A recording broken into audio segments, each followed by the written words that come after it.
That there was a coming move of God, a coming church reformation that is so profound, so powerful, so outside of the box, that if pastors didn't get a prayer life, they would not be able to understand what was about to take place. I saw a coming move of God that was so profound in that it was happening out there.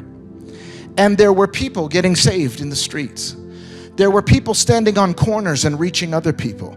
And a lot of it was symbolic, of course. Like I saw people getting saved inside a supermarket, which represented marketplace ministry.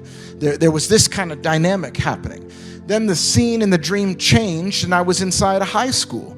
Now I saw young people, the whole nameless, faceless generation they talk about, just like these kids that were up here, they were laying hands on the sick and they were recovering, right in the school system. It was highly profound, and I remember sitting there in the second scene of the dream. How many know when it's a God dream, sometimes you're able to think for yourself, you're able to have revelation, you're able to kind of discern because it's in the spirit. So in this dream, my spirit man is saying, dear Lord, where's the church? This is happening out here. Where's the local church?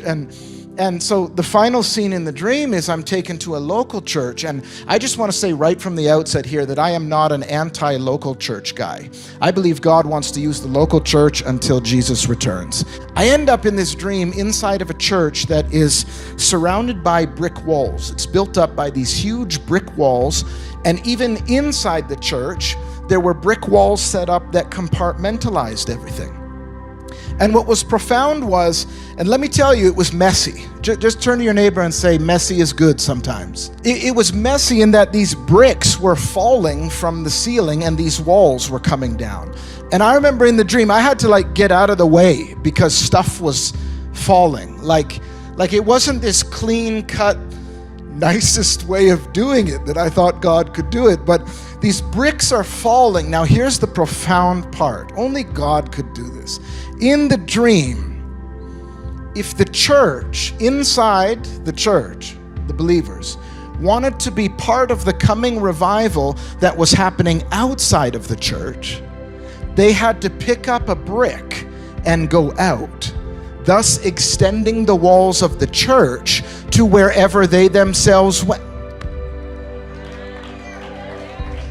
The final scene in the dream was really scary, and I've come to now, it's been enough years that I've seen that it's so.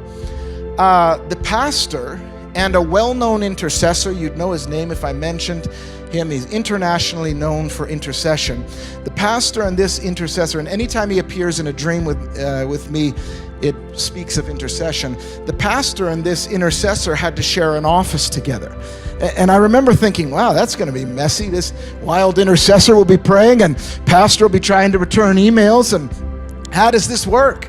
And what it actually represented was the pastor was going to have to share his office with intercession. That there was a coming move of God, a coming church reformation that is so profound, so powerful, so outside of the box, that if pastors didn't get a prayer life, that if pastors didn't go into deep prayer again and return to intercession, they would not be able to understand what was about to take place. They would think they're losing their church. They would think they're losing their members. They would, there'd be all this kind of things that would take place if they didn't become people of prayer.